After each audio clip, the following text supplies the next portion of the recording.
Saudaraku semuanya, si Tuhan mengucap syukur untuk kebaikan Tuhan, kemurahan Tuhan yang dipercayakan kepada kita. Hari ini kita boleh bersama-sama kembali beribadah kepada Tuhan.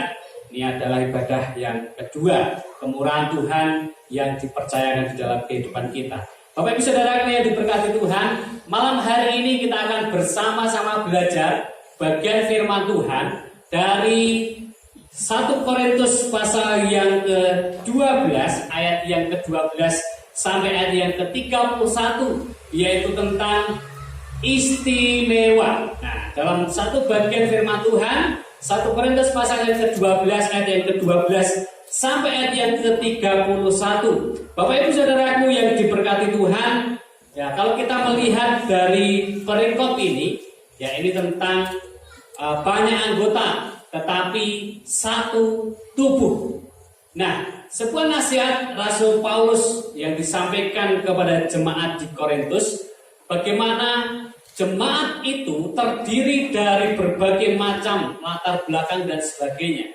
Sehingga bagaimana Rasul Paulus mengingatkan supaya mereka itu menjadi orang-orang yang memiliki kesatuan satu dan yang lainnya. Sehingga dengan demikian ketika seorang menyadari akan dirinya masing-masing, ya, supaya tidak timbul adanya satu perpecahan, namun bagaimana mereka sebagai satu tubuh, ya, mereka boleh tetap satu di dalam Tuhan. Nah, Bapak Ibu Saudaraku yang dikasihi Tuhan, melihat dari bagian ini, ya, di dalam ayat yang ke-12 itu dikatakan, karena sama seperti tubuh itu satu, dan anggota-anggotanya banyak, dan segala anggota itu sekalipun banyak, ya, merupakan satu tubuh, demikian pula Kristus. Nah, Bapak Saudaraku yang dikasihi Tuhan, gambarannya sebagai tubuh secara jasmani kehidupan kita itu terdiri dari berbagai macam anggota-anggota. Demikian juga kita sebagai orang percaya, ya, kita juga berbeda-beda satu dan yang lainnya, tetapi satu di dalam Kristus. Nah, Bapak Saudaraku yang dikasihi Tuhan, ini adalah tim pelayanan kami. Ya, saya punya tim pelayanan itu kurang lebih sudah sekitar 4 tahun yang lalu tim ini terbentuk. Dan tim ini melayani ke gereja-gereja, ke desa-desa, yang paling tidak yang di antara jemaatnya ada sekitar 50 orang dan sebagainya. Ya, memang kami istilahnya tidak memberi banyak hal atau meninggali mereka, tapi setidaknya apa yang kami lakukan itu kami rindu menjadi berkat. Bapak Ibu Saudaraku yang dikasihi Tuhan, kami tim ini dari berbagai macam gereja, dari beberapa gereja, dari beberapa dari latar belakang yang berbeda, tetapi bagaimana kami, ya, kami ini menjadi sebuah tim, satu tim untuk melayani Tuhan. Ya, kami tim, ada yang ini semua pendeta dan ada beberapa orang yang aktivis gereja. Namun kami menjadi sebuah tim yang kami bisa melayani ke beberapa tempat atau ke beberapa daerah, yang menjadi satu tim, yaitu keluarga Elia.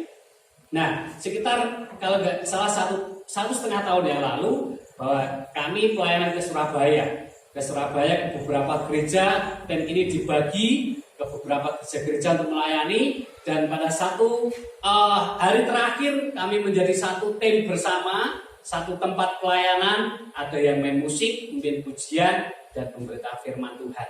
Nah, Bapak Ibu Saudaraku yang dikasihi Tuhan, dari latar belakang yang berbeda, namun karena kami satu di dalam Tuhan, maka kami menjadi satu bagian, yaitu menjadi tubuh Kristus.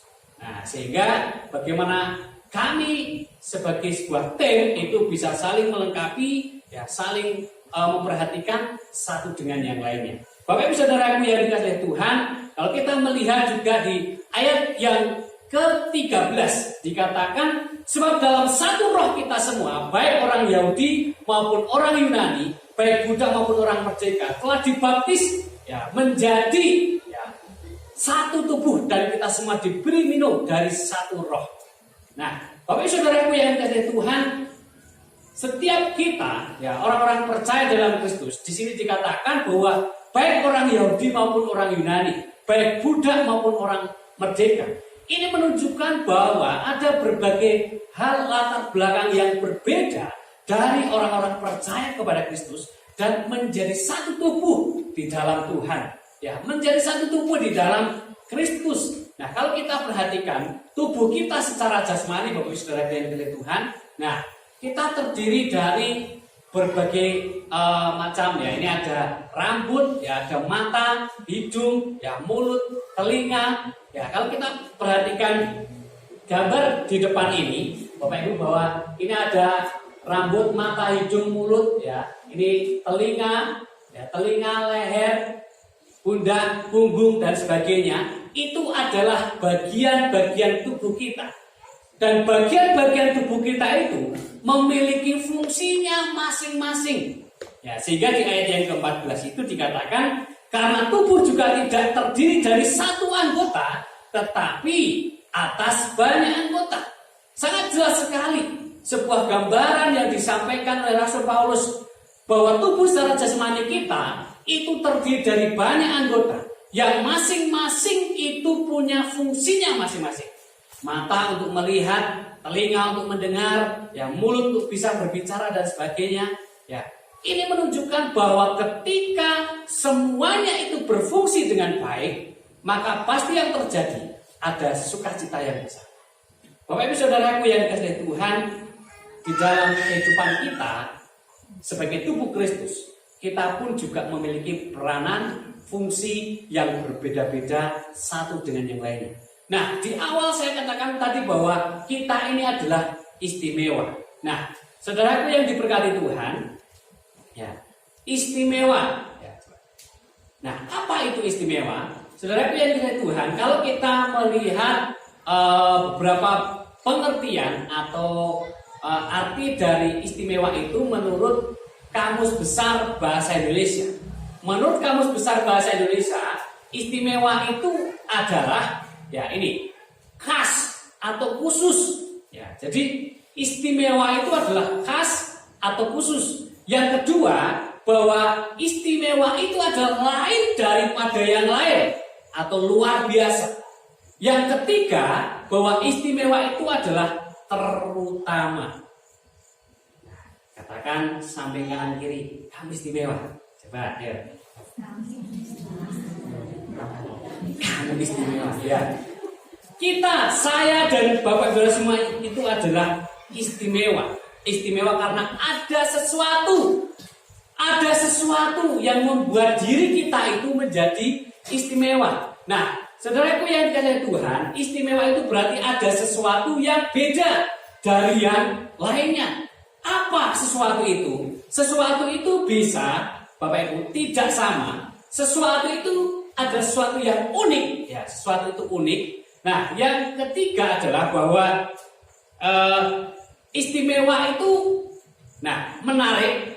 Dan yang keempat, bahwa sesuatu itu adalah indah. Nah, Bapak Saudaraku yang dikasihi Tuhan, kalau tadi kita katakan kepada sampai kanan kiri kita, kamu istimewa. Nah, ada sesuatu yang beda antara satu dan yang lainnya. Coba, kalau tidak percaya, tengok lagi kanan kirinya. Apakah sama dengan saya atau beda? Nah, Bapak Ibu, karena istimewa, saya dan Bapak Ibu semuanya itu istimewa. Ada sesuatu yang beda. Jika kalau kita perhatikan di sini bahwa sesuatu itu adalah tidak sama, sesuatu itu adalah sesuatu yang unik, sesuatu itu yang menarik, sesuatu indah, dan itulah istimewa. Nah, Bapak Ibu Saudaraku yang dikasihi Tuhan, bagaimana Rasul Paulus mengingatkan akan hal ini. Bagian kita bahwa kita ini banyak anggota, tapi satu tubuh. Berarti luar biasa, berbeda-beda, tetapi satu di dalam Tuhan. Tubuh secara jasmani pun bahwa kita itu berbeda-beda, ada bagiannya masing-masing. Dan demikian juga kita sebagai tubuh Kristus, satu dalam Kristus, kita juga berbeda-beda, tetapi kita memiliki fungsinya masing-masing. Nah, Bapak Saudara yang berkati oleh Tuhan, menjadi istimewa itu, yang pertama adalah jika saling melengkapi. Jadi kita akan dikatakan istimewa itu Jika kita itu bisa menjadi pribadi yang saling melengkapi, menjadi satu hal yang penting bagi kita untuk menjadi saling melengkapi antara satu dengan yang lainnya. Di ayat yang ke-18 itu dikatakan, tetapi Allah telah memberikan kepada anggota masing-masing secara khusus suatu tempat pada tubuh seperti yang dikehendakinya. Bagian yang pertama menjadi istimewa itu jika kita saling melengkapi. Saudaraku yang diberkati Tuhan, Tuhan tidak pernah salah. Segala sesuatu yang dilakukannya itu yang terbaik kepada kita. Jadi di saat ayat yang ke-18 itu berkata, Tuhan sudah memberikan kepada anggota masing-masing secara khusus suatu tempat pada tubuh. Tidak ada sesuatu yang salah yang telah Tuhan lakukan atas kehidupan kita semuanya. Saling melengkapi. Nah, saudaraku yang dikasihi Tuhan, ini yang seharusnya terjadi, bahwa setiap anggota itu memiliki fungsinya masing-masing. Bagian tubuh secara jasmani, mata berguna untuk melihat, telinga berfungsi untuk mendengar. Nah, ketika anggota-anggota tubuh itu bisa berfungsi dengan baik, maka percayalah tidak akan terjadi yang namanya masalah, karena semuanya berfungsi dengan baik. Tetapi kalau bagian anggota tubuh itu tidak berfungsi dengan baik, maka disitulah terjadi sebuah masalah. Maka pentingnya untuk bisa saling melengkapi, karena bagian-bagian tubuh itu punya fungsinya masing-masing. Demikian juga di dalam organisasi gereja tempat ini. Kita anggota tubuh Kristus. Kristus adalah kepala jemaat. Kristus adalah kepala kita. Dan kita adalah bagiannya memiliki peran yang berbeda-beda. Ketika setiap kita, saya dan Bapak Ibu semuanya, kita berfungsi sebagaimana kita fungsi itu, maka percayalah bahwa akan terjadi keindahan terjadi di sana. Amin. Amin. Tidak akan timbul sebuah masalah karena semuanya berfungsi dengan baik. Maka di sini kita bisa melihat bahwa saling melengkapi itu ketika kita bisa berfungsi dengan baik. Yang kedua, kita bisa melihat di sini bahwa Tuhan itu sudah memberikan tempat yang tepat sesuai dengan bagiannya masing-masing. Tidak pernah salah Tuhan menempatkan kita. Kita bisa bayangkan, seandainya bagian tubuh yang kita miliki ini, semua secara normal, sesuai dengan apa yang telah Tuhan tentukan, bahwa mata itu pasti di depan. Bayangkan, seandainya mata itu di belakang, kira-kira bagaimana? Telinga itu di samping, ada kanan, kiri, ada dua. Seandainya telinga itu di atas kepala, terus kita bagaimana? Saudaraku yang dikasihi Tuhan, sadari bahwa tidak ada yang salah. Tuhan tidak pernah salah. Dia sudah menempatkan semua bagiannya itu sesuai dengan apa yang dikehendaki. Sehingga ketika kita berada menjadi bagian jemaat Tuhan di tempat ini, juga tidak ada yang salah. Karena Tuhan punya maksud, Tuhan punya rencana atas hidup saudara ketika saudara menjadi bagian jemaat Tuhan di tempat ini. Dan yang ketiga adalah bahwa Tuhan itu sudah memberikan kapasitas, memberikan kemampuan yang berbeda-beda satu dengan yang lainnya. Sesuai dengan kemampuan kita masing-masing, Tuhan sudah berikan itu. Tidak pernah salah. Bagian anggota tubuh kita, kaki, diberi kemampuan oleh Tuhan untuk bisa berjalan. Berjalan 1 kilo, 2 kilo, 3 kilo. Diberikan kemampuan untuk itu. Tangan bisa diberikan kemampuan untuk mengangkat beban dan sebagainya. Saudaraku, sebagai anggota tubuh Kristus, kita pun sudah diberikan kemampuan yang berbeda. Sesuai dengan kapasitas kita masing-masing, Tuhan sudah percayakan kepada kita. Rasul Paulus menasihatkan kepada jemaat di Korintus untuk hal ini, supaya mereka menjadi jemaat yang saling melengkapi, sehingga ketika semuanya berfungsi dengan baik, maka pasti tidak terjadi yang namanya masalah. Saudaraku yang dikasihi Tuhan, Nah, ini kita bisa perhatikan. Yang kedua adalah poin yang kedua, menjadi istimewa itu jika kita ya saling melayani. Nah, saling melayani kita perhatikan di ayat yang ke-21.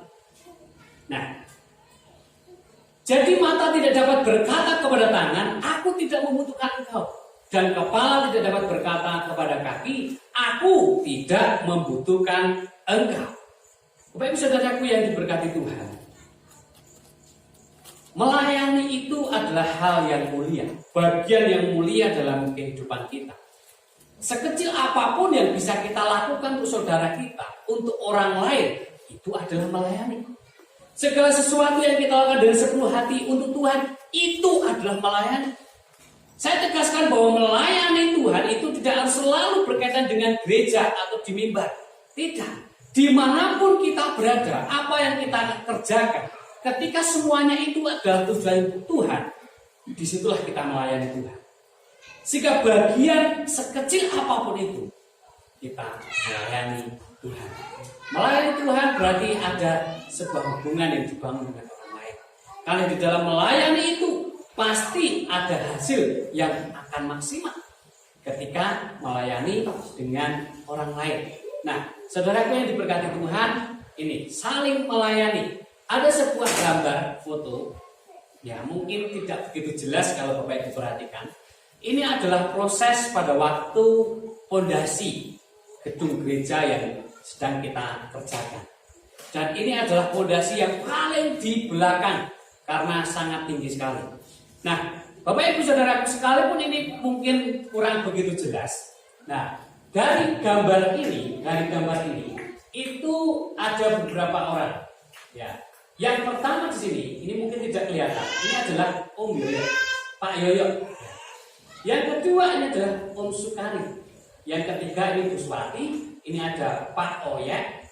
Ini ada Mas Gunadi. Ini ada Mbak Natime. Kalau tidak salah, entah ini Pak Bekel atau Om Sis. Nah, ini Pak Tukimin Tunggeng.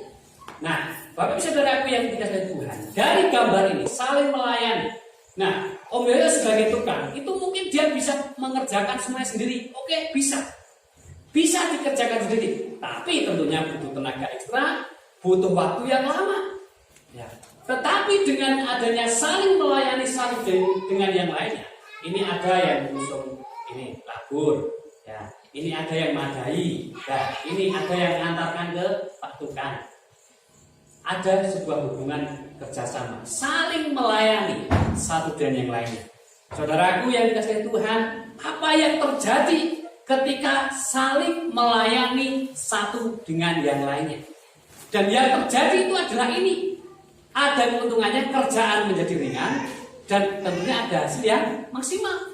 Kenapa? Karena dilakukan dengan beberapa orang, tidak sendiri. Sendiri bisa, tapi belum tentu hasilnya maksimal dan juga membutuhkan waktu yang lama. Saudaraku yang dikasihi Tuhan, Rasul Paulus mengingatkan kepada jemaat di Korintus pentingnya untuk saling melayani di antara anggota-anggota tubuh Kristus dengan yang lainnya. Sehingga dengan adanya saling melayani satu dan yang lainnya, keuntungannya itu luar biasa. Ya. Oleh sebab itu, jemaat Tuhan yang diberkati Tuhan, mari bersama-sama melayani satu dan yang lainnya. Karena saya dan saudara adalah istimewa. Karena kita istimewa, maka kita harus saling melayani satu dengan yang lainnya. Nah, ini poin yang ketiga, yang terakhir. Tapi saudara yang dikasihi Tuhan, menjadi istimewa itu jika kita saling memperhatikan. Di ayat yang ke-25b, ya, Bapak Ibu nanti bisa perhatikan bagaimana bagian tubuh itu saling membutuhkan satu dan yang lainnya. Harus saling memperhatikan. Ketika saling memperhatikan, maka akan tahu kondisi tubuh yang lainnya. Sebagai anggota tubuh, ya, dari anggota-anggota yang lainnya. Seandainya tangan itu luka, pasti semuanya akan ikut merasakan karena menjadi satu bagian tubuh. Ya. Yang langsung bereaksi adalah mulut. Aduh, mungkin gitu. Ini menunjukkan saling memperhatikan itu, maka semuanya akan bisa merasakan apa yang terjadi dengan anggota-anggota yang lain. Demikian juga Bapak Saudaraku yang Tuhan, yang perlu kita bangun di dalam kehidupan kita berjemaat. Sebagaimana kita bisa saling memperhatikan satu dengan yang lainnya, memperhatikan jemaat satu dan yang lainnya, supaya kita tahu bagaimana situasi dan kondisi. Ya, sekalipun memang itu tidak mudah, karena dengan kesibukan kita masing-masing, namun kita bisa melihat di sini, ya, saling memperhatikan. Kita bisa menolong orang lain yang membutuhkan apa yang bisa kita berikan untuk mereka. Ya. Sebuah gambar yang mungkin ini memberikan pengertian kepada kita. Ini ada seorang yang sakit. Ini memang gambarnya kartun ya, yang duduk di kursi roda. Entah itu yang di samping kanan dan kiri itu, entah itu perawat atau bukan, ya karena berseragam. Tapi paling tidak, bagaimana memperhatikan itu. Ketika ada saudara yang mengalami kesulitan dan sebagainya, itu bisa ditolong, bisa dibantu, sekecil apapun bantuan yang bisa kita berikan. Nah, saudaraku yang diberkati Tuhan, Rasul Paulus mengingatkan, menasihatkan kepada orang-orang di Korintus untuk mereka sebagai satu tubuh di dalam Kristus, supaya saling memperhatikan satu dengan yang lainnya, sehingga akan dapat mengetahui hal apa saja yang terjadi dengan anggota-anggota tubuh yang lain. Demikian juga kita mari belajar bersama sebagai anggota tubuh di dalam Kristus, memperhatikan saudara satu dan yang lainnya, apa yang sedang mungkin alami, apa yang sedang mereka gumulkan, apa yang bisa kita bantu atas mereka semuanya. Nah, Bapak Ibu Saudaraku yang diberkati oleh Tuhan, nah, sikap karena menjadi yang istimewa, ini pelajaran buat kita semuanya, supaya kita tidak menjadi sombong. Jangan sombong, karena bagian-bagian anggota tubuh yang lain yang ada dalam diri kita. Di ayat yang ke-14 tadi dikatakan bahwa mata tidak bisa berkata, aku tidak memerlukan engkau. Ya. Kita semua menjadi bagian tubuh. Bagian tubuh yang harus satu dengan yang lainnya memperhatikan.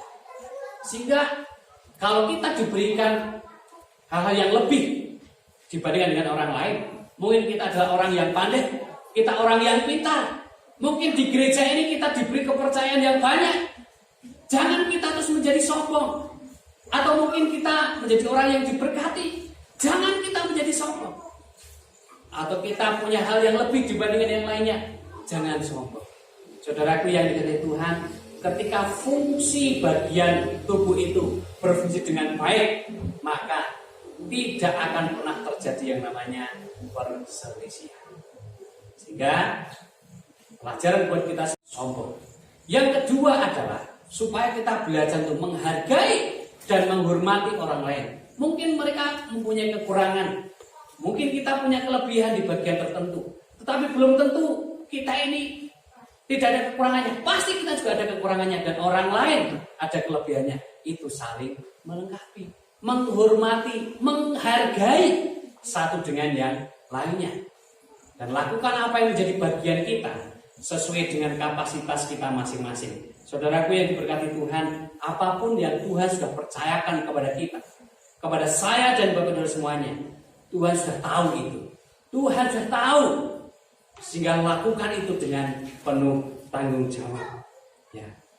Karena saya dan saudara itu menjadi orang-orang yang istimewa, sehingga kita perlu untuk terus menjalin hubungan yang baik. Nah, saudaraku yang diberkati Tuhan, ini loh, bagaimana sebagai tubuh Kristus, kita sebagai tubuh Kristus itu harus saling, saling melengkapi, saling melayani, dan saling memperhatikan. Ya.